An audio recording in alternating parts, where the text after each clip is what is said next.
Hello friends, मैं संजीव और आप सबका एक बार फिर से स्वागत करता हूं।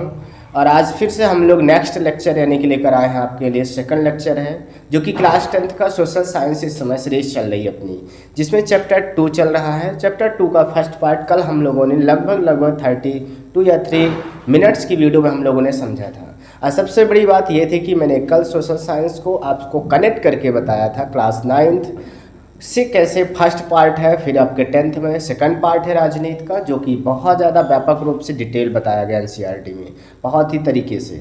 तो हम लोग आगे उसको कंटिन्यू करेंगे। और अगर आपने कल वाली वीडियो ना देखा हो तो उसको जाकर जरूर देखें। और उससे पहले आपको फर्स्ट चैप्टर का वीडियो समझना पड़ेगा, तभी आप राजनीति को अच्छे तरीके से समझ सकते हैं।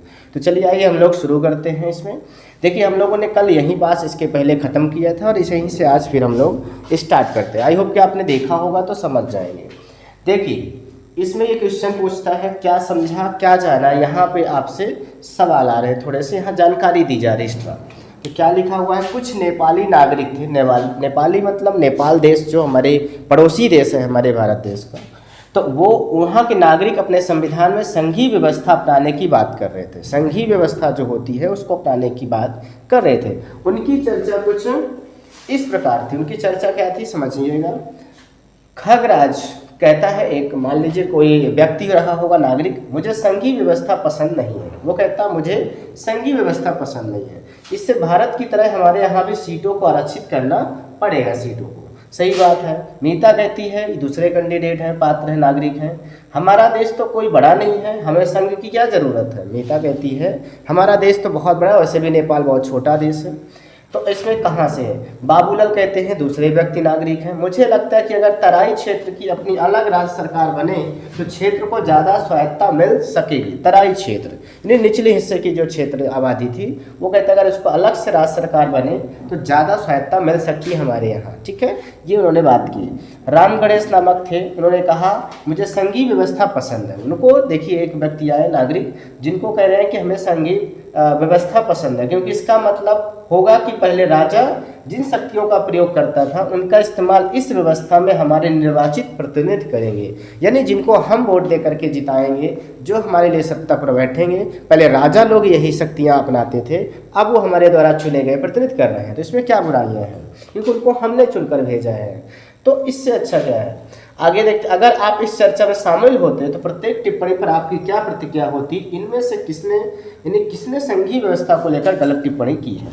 तो वो लगभग सभी लोगों ने, केवल राम गणेश ने संघीय व्यवस्था के पक्ष में कहा है, बाकी सभी लोगों ने कहा कि मुझे क्यों पसंद नहीं है। चलिए आगे देखते हैं, आगे का मैटर क्या है।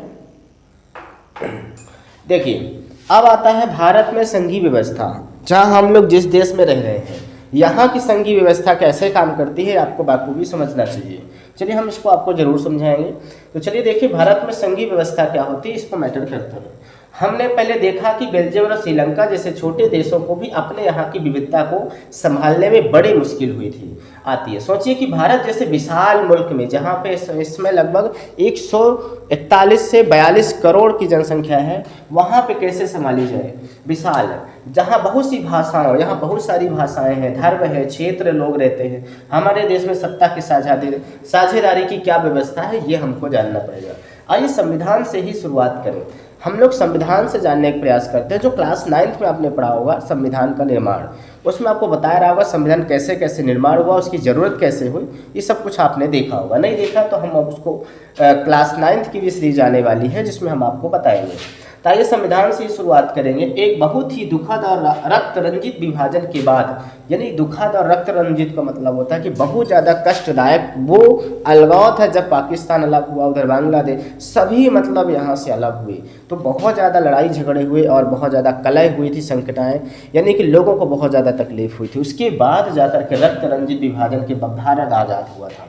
और ये बात वहाँ से नहीं, भारत से जो अलग हुए थे वो तो बात ठीक है। इसके पहले भी जो अंग्रेज़ थे, अंग्रेज़ों ने जो हमारे यहाँ शासन किया इतने साल तक, उन्होंने जब गए यहाँ से तो कितनी ज़्यादा उनके लिए लड़ाइयाँ लड़नी पड़ी। हमारे यहाँ के स्वतंत्रता सेनानी लोग कितना ज़्यादा लड़े उसके लिए।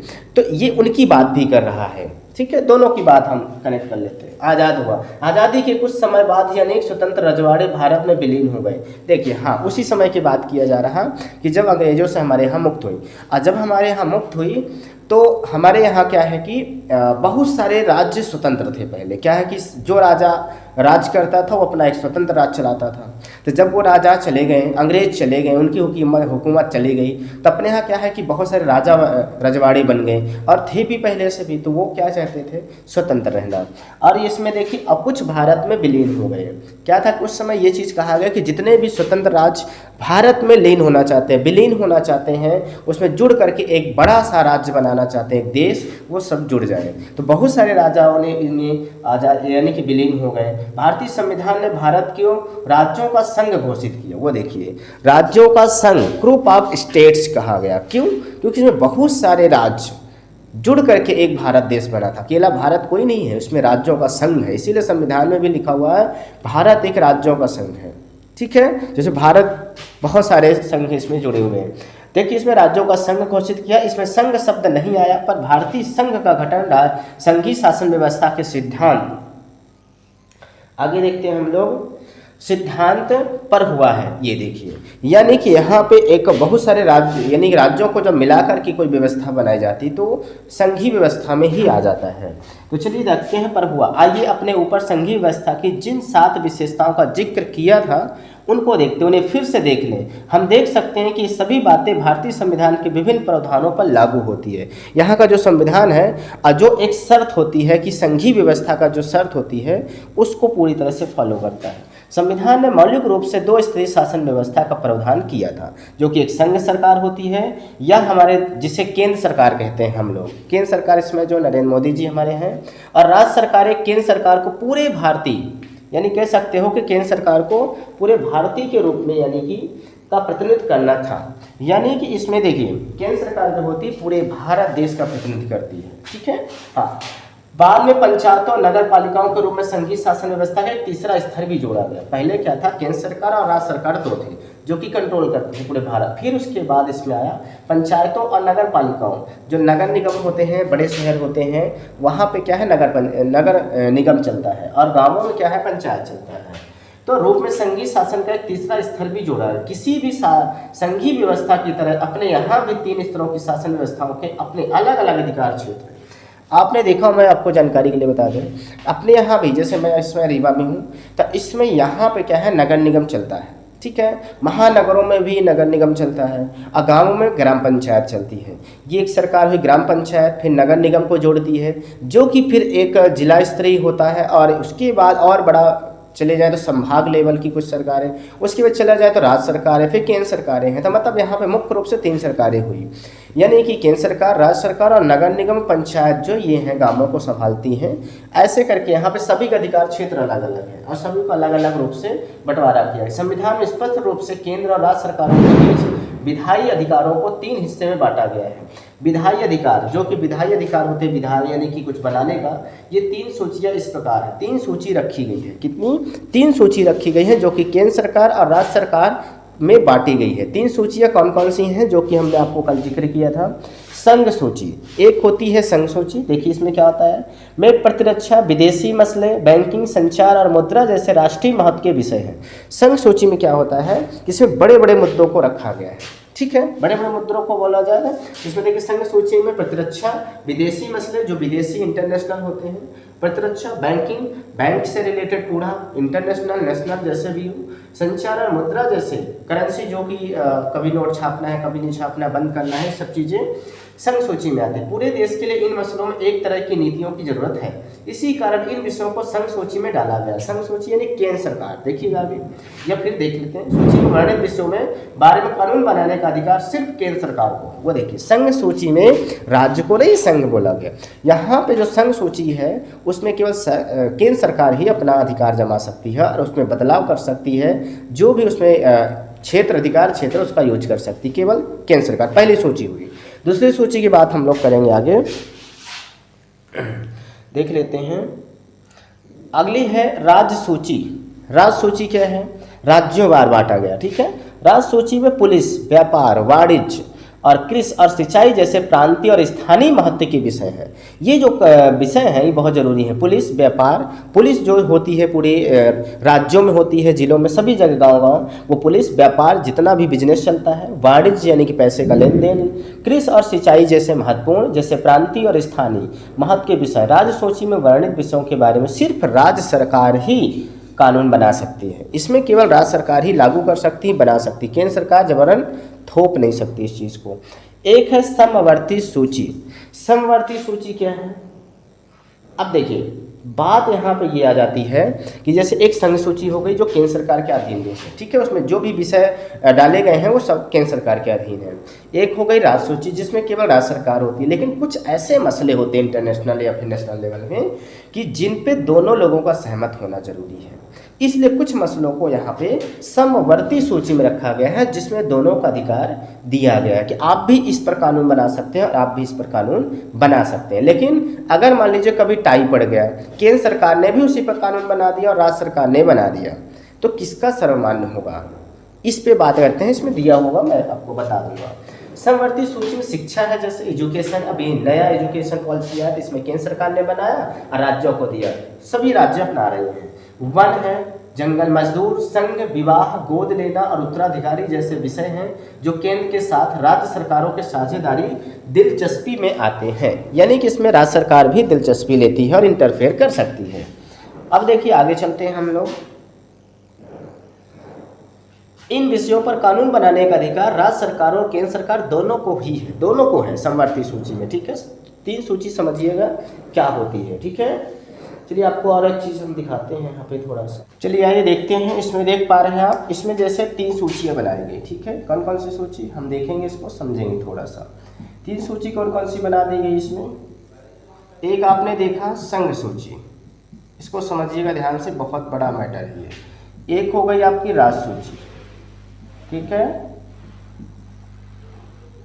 एक हो गई आपकी समवर्ती सूची, ठीक है। अभी कैसे काम करती है हमने आपको बताया था, फिर सब थोड़ा सा समझेंगे। संघ सूची में कौन अधिकार क्षेत्र होता है, किसका? केंद्र सरकार का होता है, जो इस समय की नरेंद्र मोदी जी हैं अपने। राज्य सूची में राज्य सरकार का होता है, मलाई के ले लीजिए मध्य प्रदेश को, इसमें राज्य सरकार होती हैं, ठीक है। समवर्ती सूची में दोनों का होता है, इसमें दोनों का अधिकार होता है, केंद्र प्लस राज्य का, ठीक है। लेकिन मैं आपको जानकारी के लिए बता दूं पहले से, इसमें केवल केंद्र सरकार जो कहेगी वही होगा। राज्य सरकार हाँ में हाँ कर दी तो ठीक है, तब भी सही है, नहीं तो केंद्र सरकार की तो पावर है ही है। राज्य सूची में राज्य सरकार अगर बनाती है कोई तो केंद्र सरकार को लागू करे ना लगे, लेकिन राज्य सरकार उसको लागू आसानी से अपने राज्य में कर सकती है। समवर्ती सूची जो है ऐसे मसले जो कि संवेदनशील होते हैं, जैसे शिक्षा वगैरह है, जो कि इसमें किसी प्रकार की पॉलिटिक्स नहीं होनी चाहिए, राजनीति आई थी, ठीक है। इसलिए इसको समवर्ती सूची में रखा गया है और इस पर केंद्र सरकार और राज्य सरकार दोनों मिला सकते हैं। मान लीजिए कोई ऐसी नीति आती है जिसमें कि राज्य सरकार बनाती है इसको, नीति को, ठीक है, समझिएगा, राज्य सरकार बनाती है, उसके बाद ये जिसमें बहुत सारी कमियां होती हैं, मान लीजिए 60% अच्छाइयाँ हैं, 50% बुराइयाँ हैं उसमें, ठीक है, सरकार ऐसा करती है। लेकिन केंद्र सरकार तो इस पर हस्तक्षेप कर सकती है, सुप्रीम कोर्ट कर सकता है, जिसमें वो फिर एक नीति बनाएगी जिसमें कि 80% फायदे होंगे, 20% घाटे होंगे, नुकसान होंगे। तो जिसमें से अगर इसमें से अब किसकी बात मानी जाएगी और कौन सा कानून पास किया जाएगा, मान लेते हैं बहुत अच्छी, दोनों की अच्छी ही है, लेकिन कौन अपना मतलब, जैसे एक पॉलिटिक्स होता है, एक राजनीति होता है कि अगर हमने कोई नीति बनाई है तो अगर हम लाते हैं तो हमारी वाहवाही होगी कि ये सरकार थी तो ऐसी नीति आई थी, जो कि बहुत अच्छी बात है, नाम होता है। तो इस दौड़ में अगर केंद्र सरकार राज्य सरकार आपस में भिड़ जाते हैं किसी मसले को लेकर के, तो किसकी जीत मानी जाएगी? ये टाई है। इसको मैं आपको बताऊंगा, मैं अभी बता सकता हूं, लेकिन इसमें आपके इसमें बुक में दिया भी है, इसमें केंद्र सरकार की जीत होती है, केंद्र सरकार को बहुल माना गया है, ठीक है, इसमें केंद्र सरकार। लेकिन राज्य सरकार उस स्थिति में सुप्रीम कोर्ट जा सकती है, सुप्रीम कोर्ट जा सकती, वहाँ सुनवाई चलेगी जिसमें केंद्र सरकार का ही अधिकार ज़्यादा माना गया है, जिसके ही पुष्टि हम लोग किताब में करेंगे, देखते हैं इसमें क्या होता है। चलिए आइए समझते हैं, ठीक है, बिल्कुल। तो आप लोगों को ध्यान से पॉलिटिक्स समझना है, नहीं तो पॉलिटिक्स ऐसी चीज़ है कि समझ में नहीं आएगी, इसलिए मैं डायरेक्ट आपको नहीं बता रहा हूँ, एक एक चीज़ पूरा चैप्टर पढ़ करके आपको सुनाऊंगा और आपको समझना है ध्यान से, ठीक है, बिल्कुल। जिसमें से बिल्कुल आपको रफ में लेके चलना है। जो मैं बता रहा हूँ उसको आपको नोट भी करते रहना है। चलिए आइए देखते हैं, हम लोग आगे चलते हैं क्या है। देखिए अब इसमें कह रहा कानून, ये देखिए, लेकिन जब दोनों के कानूनों में टकराव हो, ये देखिए टकराव की स्थिति आपको यहीं पे दे दिया है। टकराव हो तो केंद्र सरकार द्वारा बनाया गया कानून ही मान्य होता है। केंद्र सरकार, क्योंकि केंद्र सरकार जो होती है पूरे राष्ट्रीय लेवल की होती है, जिसपे सभी प्रकार की जिम्मेदारियां वो ज़्यादा बुरा आपका नहीं चाह सकती हैं। राज्य सरकार एक बार अपने फायदे के लिए कर सकती है, लेकिन केंद्र सरकार क्या है, क्योंकि उसको कई राज्यों को लेकर चलना होता है, तो ऐसे कानून नहीं बनाती है। तो आपको इस पर केंद्र सरकार द्वारा बनाया गया ही मान्य होगा। अभी हमने आपको बताया भी और सही भी है। यहाँ एक सवाल यह उठता है कि जो विषय इनमें से किसी सूची में नहीं आते, जो विषय, उनका क्या होता है। फिर कंप्यूटर सॉफ्टवेयर जैसे विषय किसके अधिकार क्षेत्र में रहे। पता है कंप्यूटर क्षेत्र किसके अधिकार में, क्योंकि ये संविधान बनने के बाद आए हैं। सही बात है, कंप्यूटर जो है संविधान बनने के बाद आया है। हमारे संविधान के अनुसार बाकी बचे विषय केंद्र सरकार के अधिकार क्षेत्र में चले जाते हैं। यानी ऐसा संविधान में डायरेक्ट लिखा हुआ है कि अगर बाद में कोई अधिकार क्षेत्र या कानून बनता है तो सीधा केंद्र सरकार के पास में चला जाएगा। ठीक है, हमने ऊपर देखा कि सबको साथ लेकर चलने की नीति मानकर बनी अधिकार अधिकतर बड़ी संघीय व्यवस्था में साथी इकाइयों को बराबर अधिकार नहीं मिलते हैं। बराबर अधिकार कहाँ मिले हैं, इसमें सभी जगह केंद्र सरकार की विजय हो रही है। ठीक है, बिल्कुल बराबर नहीं है। कुछ राज्यों को विशेष दर्जा प्राप्त है, जैसे कि असम है, असम को एक विशेष दर्जा प्राप्त है, जिसमें कि बहुत सारे उसको फाइनेंशियल भी मदद की जाती है। नागालैंड है, अरुणाचल प्रदेश और मिजोरम अपने विशिष्ट सामाजिक तथा ऐतिहासिक परिस्थितियों के कारण भारत के संविधान के कुछ प्रावधानों जैसे आर्टिकल नंबर अनुच्छेद नंबर 371 के तहत विशेष शक्तियों का लाभ उठाते हैं। जैसे 370 अभी हमारा खत्म हुआ, 371 के तहत विशेष शक्तियों का लाभ उठाते हैं। ये विशेष शक्तियाँ स्वदेशी लोगों, जैसे अपने ही देश के लोग हैं, ठीक है, स्वदेशी लोगों, आप समझिएगा इसमें दिया है स्वदेशी लोगों के लिए विशेष शक्तियों का लाभ उठाते हैं। विशेष शक्तियां स्वदेशी लोगों उनकी संस्कृत और सरकारी सेवाओं में अधिमान रोजगार के भूमि अधिकारों का संरक्षण के संबंधों में सुस्पष्ट रूप से यानी स्पष्ट रूप से उपयोगी है। यानी वहाँ के लिए बहुत इसमें विशेष अधिकार दिए गए हैं कि ये इनका है सो इनका है, यानी कि यहाँ पे वो बहुत ज़्यादा इसका उपयोग करते हैं, लाभ भी उठाते हैं। भारतीय संघ की कई इकाइयों को बहुत ही कम अधिकार है। ये वैसे छोटे इलाके हैं, छोटे इलाके होते हैं जो कि आपको बता रहे हैं, जो अपने आकार के चलते स्वतंत्र प्रांत नहीं बन सकते। स्वतंत्र प्रांत नहीं है जिनको अधिकार में लिया रहता है। कौन लिया रहता है देखते हैं। इन्हें किसी मौजूदा प्रांत में विलीन करना भी संभव नहीं है। हम उसको यानी कि उठा करके किसी बड़े प्रांत में विलीन भी नहीं कर सकते हैं। जैसे चंडीगढ़ है या लक्षद्वीप अपना अथवा देश की राजधानी दिल्ली, जैसे देखिए चंडीगढ़, लक्षद्वीप और दिल्ली है, ये विशेष दर्जा नहीं प्राप्त और स्वतंत्र भी नहीं है ये। अब किसके अधीन है, जैसे इलाके इसी कोर्ट में आते हैं और इन्हें केंद्र सरकार शासित प्रदेश कहा जाता है। आपने सुना होगा कि 9 इस समय केंद्र शासित प्रदेश और 28 राज्य हैं। ठीक है, तो राज्य जो होते हैं वो स्वतंत्र प्रांत कहलाते हैं, लेकिन केंद्र शासित प्रदेश जो होते हैं केंद्र के अंडर में होते हैं, भले वहाँ किसी की भी सरकार हो। ठीक है, केंद्र सरकार ही हावी होती है, क्योंकि छोटे इलाके छोटे राज्य होते हैं जिनको हम किसी राज्य में विलीन भी नहीं कर सकते हैं और इनको हम स्वतंत्र भी नहीं कर पा रहे हैं। उनको अपने अधिकार में केंद्र सरकार ले रहती है, जो इस समय 9 है इस समय। ठीक है, हाँ, इन क्षेत्रों को राज्यों वाले अधिकार नहीं है। इन इलाकों का शासन चलाने का विशेष अधिकार केंद्र सरकार को प्राप्त होता है। तभी तो दिल्ली में कुछ भी होता है तब पुलिस की जिम्मेदारी, आतंकवादी की जिम्मेदारी पूरी तरह से केंद्र सरकार पे थोप दिया जाता है, क्योंकि पुलिस आपके अंडर में है, सीबीआई आपके अंडर में है, पूरी एजेंसी आपके अंडर में है, फिर क्या कर रहे हैं। सही है ना। तो बिल्कुल यहाँ पे केजरीवाल जी हैं मुख्यमंत्री, लेकिन उनके हाथ में पुलिस व्यवस्था नहीं है, कानून व्यवस्था। केवल वहाँ के वो प्रतिनिधि हैं फाइनेंशियल तरीके से और कानून बनाने के, लेकिन कहीं ना कहीं वहाँ पे केंद्र सरकार है। केंद्र और राज्य सरकारों के बीच सत्ता का यह बंटवारा हमारे संविधान की बुनियादी बात है, यानी कि सबसे मेन है। ठीक है, अधिकारों के इस बंटवारे में बदलाव करना आसान नहीं है। इनमें बदलाव करना इतना आसान नहीं होता है। अकेले संसद इस व्यवस्था में बदलाव नहीं कर सकती, यानी कि संसद जो होती है हमारे यहाँ वो अकेले इस पर बदलाव कभी नहीं कर सकती है। अब देखिए इसमें कैसे क्या उपाय हो सकता है। ऐसे किसी भी बदलाव को पहले संसद के दोनों सदनों में 2/3 बहुमत से मंजूर किया जाना होता है। 2 संसद कौन कौन से होते हैं हम आपको थोड़ा सा बता देते हैं। 2 संसद इसमें होता है, एक यानी कि उच्च सदन और एक निम्न सदन होता है। ठीक है, आपने नाम आगे मिलेगा आपको, एक उच्च सदन होता है और एक निम्न सदन होता है। यानी कि एक जो हम लोग अपने जिले में एक आदमी को यानी कि सांसद को चुनते हैं तो लोकसभा मेंबर कहलाता है, और एक जो होते हैं हमारे विधानसभा से राज्य से उसमें वो विधानसभा के बोर्ड से सीट से जा करके वहाँ पे राज्यसभा में जाता है। लोकसभा और राज्यसभा 2 सदन होते हैं, ठीक है। हाँ, तो यहाँ पे ये चीज़ बनाया गया है, समझ गए आप। एक उच्च सदन और एक निम्न सदन होता है, जिसे हम लोकसभा और राज्यसभा कहते हैं। लोकसभा में कौन जाता है? जो हमारे यहाँ के सांसद जी होते हैं, ठीक है। और राज्यसभा में कौन जाता है? जो हमारे विधानसभा यानी कि राज्य में स्थित है और वहाँ पे उनको विधानसभा सीट से पहुँचाया जाता है। तो ऐसे हमारे 2 सदन हो गए, ठीक है। किसी भी बदलाव को पहले संसद के दोनों सदनों में 2/3 बहुमत से मंजूर, 2/3 बहुमत से, ठीक है। जितने भी टोटल संसद हों और राज्यसभा मेंबर हों, सब में से 2/3 का यानी कि डिवाइड करेंगे। मान लीजिए यक्स हैं, इसमें हम 2/3 का डिवाइडेशन करने पे जितने मेंबर आते हैं उतने उस पक्ष में होने चाहिए कि इसमें बदलाव होने चाहिए। अगर इसके विपक्ष में ज़्यादा है और इतने होने चाहिए कम से कम उसके पक्ष में नहीं है तो बदलाव संभव नहीं है, बहुमत होती है, ठीक है। आगे चलते हैं। 2/3 बहुमत से मंजूर किया जाना होता है। फिर कम से कम आधे राज्यों की विधानसभाओं से उसे मंजूर करवाना होता है। राज्यों की विधानसभा कम से कम आधे राज्यों की, जैसे हमारे यहाँ 36 राज्य हैं, 9 केंद्र शासित प्रदेश, 28 राज्य हैं, तो इनमें से कम आधे, है ना, उनको मंजूर करवाना पड़ता है कि सही है, तब जाके कहीं पास हो पाता है। राष्ट्रपति उसमें सिग्नेचर करता है। बहुत लंबी प्रोसेस है, तो इसको एक साथ कर पाना बड़ा मुश्किल है। चलिए आगे देखते हैं हम लोग क्या है।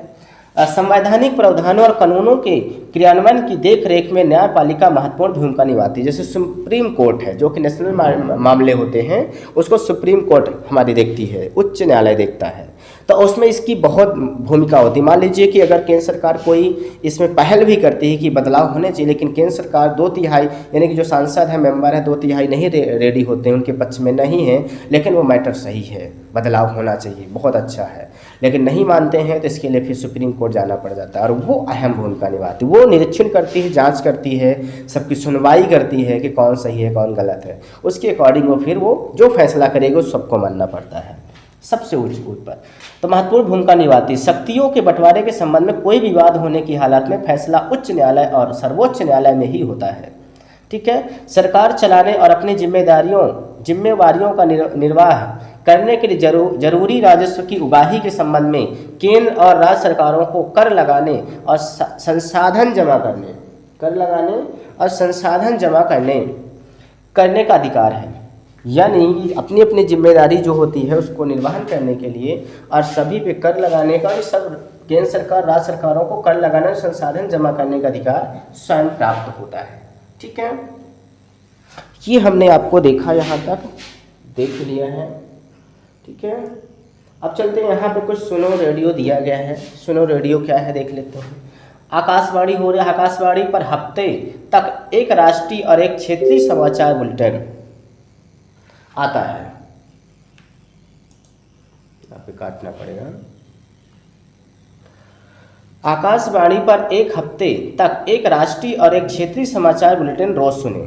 मतलब आपको सजेशन दिया रहा है रेडियो पर एक आकाशवाणी हफ्ते भर राष्ट्रीय और क्षेत्रीय समाचार बुलेटिन, यानी आपको कुछ मिला के न्यूज आपको देखनी चाहिए, न्यूज पढ़नी चाहिए, उससे अपडेट रहना चाहिए। सरकारी नीतियों और फैसले से जुड़ी खबरों की सूची बनाएं और उनको निम्नलिखित श्रेणियों में बांटे।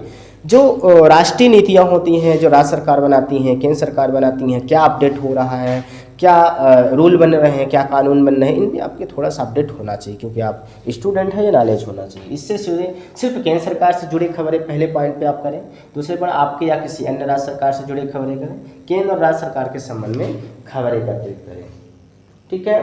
चलिए देखते हैं, एक और कहानी यहाँ पे है, इसको देखते हैं हम लोग। पोखरण, क्या देखा हमने? पोखरण है इसमें। पोखरण जहां भारत ने अपने परमाणु परीक्षण किए थे, पोखरण स्थान है, राजस्थान में पड़ता है। मान लें कि अगर राजस्थान की सरकार केंद्र सरकार की परमाणु नीति की विरोधी होती तो वह केंद्र सरकार को परमाणु परीक्षण करने से रोक सकती थी, सही बात है। मान लें कि सिक्किम की सरकार अपने स्कूलों में नई पाठ्य पुस्तक लागू करना चाहती है। मान लें कि केंद्र सरकार को पाठ्य पुस्तकों की विषय वस्तु और शैली पसंद नहीं है। ऐसी स्थिति में क्या राज्य सरकार को नई पाठ्य पुस्तकों लागू करने के लिए केंद्र सरकार से अनुमति लेनी चाहिए या नहीं लेनी चाहिए, बताइए। अब देखिए इसमें, मान लें कि नक्सलियों से निपटने की नीतियों के बारे में आंध्र प्रदेश, छत्तीसगढ़ और उड़ीसा के मुख्यमंत्रियों की राय अलग अलग है। क्या ऐसे मसले में भारत के प्रधानमंत्री दखल दे सकते हैं और क्या ऐसे आदेश जारी कर सकते हैं कि जिसे सभी मुख्यमंत्री माने? बिल्कुल, केंद्र सरकार सर्वोपरि है, ठीक है। जहाँ पे सुरक्षा की बात आती है देश की, तो वहाँ पे केंद्र सरकार सबसे सर्वोपरि है। जो वो कहेगी वही, सुप्रीम कोर्ट उससे भी सर्वोपरि वही। सुप्रीम कोर्ट तो राष्ट्र बीच में वो तो है ही है, सबसे उच्च सदन, सर्वोच्च न्यायालय, ठीक है। तो इसमें ये जो इसका है, तो बिल्कुल यहाँ पे अगर राजस्थान की सरकार अगर नहीं मानती है, तो यहाँ पे फिर भी यहाँ पे कोशिश करती है केंद्र सरकार की मान जाए, नहीं मानती है तो सर्वोच्च न्यायालय जा सकती है, ठीक है। लेकिन केंद्र राज्य सरकार को मानना पड़ता है, क्योंकि ये नेशनल चीज़ें हैं, इसमें किसी का हस्तक्षेप नहीं होता है, इसमें डायरेक्ट है। इस समवर्ती सूची में भी डाल दिया जाता है, फिर ऐसे कुछ जुगाड़ भी होते हैं, ठीक है ऐसे। और यहाँ पे सिक्किम की बात चाहे तो अगर राज्य सरकार चाहती है कि उसे पसंद है शैली सब कुछ लाना चाहती है तो ला सकती है, लेकिन शिक्षा का मैटर है, ये समवर्ती सूची में आता है, इसमें केंद्र सरकार हस्तक्षेप जरूर करेगी और वही जीतेगी। ये नस्लियों के लिए तो बिल्कुल केंद्र सरकार जरूर मानेगी और मुख्यमंत्री को एकजुट करने के लिए केंद्र सरकार पूरी जोड़ लगा लेगी, जिससे कि हो सके। अब देखिए, हमने देखा भारत में कैसी संघीय व्यवस्था शुरू से संघों को एकत्रित करने से बनी और यहाँ पे कैसे बंटवारा हुआ, कितने सदन हैं, 2 सदन हमने बताया, कितनी सरकारें यहाँ पे चलती, 3 सरकारें चलती हैं। आपने देखा एक केंद्र सरकार हो गई, एक राज्य सरकार हो गई और राज्य सरकार के अंदर एक नगर पालिका और पंचायत हो गई। नगर पालिका पंचायत को एक ही तरह माना गया था ताकि 3 बोला जा सके, ठीक है बिल्कुल। तो अब संघीय व्यवस्था कैसे चलती है, ये आपका एक बात आती, अगला क्वेश्चन हमारे मन में आता है कि आखिर संघीय व्यवस्था कैसे लागू की जाती है और कैसे उसको प्रोसेस किया जाता है, पूरी तरह से कैसे चलती है। तो इसका मैटर हम लोग कल देखेंगे। आज हम लोगों ने देखा संघीय व्यवस्था भारत में कैसे बनी, इस टॉपिक को हम लोग कल समझेंगे। आज अभी जो हमने पढ़ाया आपको अच्छे समझ लेना है, ताकि आगे का जो सफ़र है वो आसानी से समझ में आ सके। मेरा मकसद है आपको केवल राजनीति समझाना, ना कि केवल पाठ को पढ़ाना, इसलिए हमें थोड़ा सा लंबी वीडियोज और समय लगता है, ठीक है। तो आपको समझना, अगर जिसको हकीकत में समझना है और बैठना है, ठीक है बिल्कुल। तो हम लोग मिलते हैं नेक्स्ट वीडियो में। आप पढ़ते रहें और खूब पढ़ें, क्योंकि पेपर आपके मार्च में होने वाले हैं। हमने जैसा कि हमने न्यूज़ में बताया था आपको, तो आप बिल्कुल पढ़ाई में लग जाइए, क्योंकि समय अब ज़्यादा नहीं है। नवंबर, दिसंबर, जनवरी, फरवरी 4 महीने हैं आपके पास, जो कि देखते देखते निकल जाएंगे, तो आपको मेहनत करते रहना है। हम लोग मिलते हैं किसी एजुकेशनल इन्फॉर्मेटिव वीडियो के साथ, तब तक आप पढ़ते रहिए, बने रहिए। सभी को जय हिंद।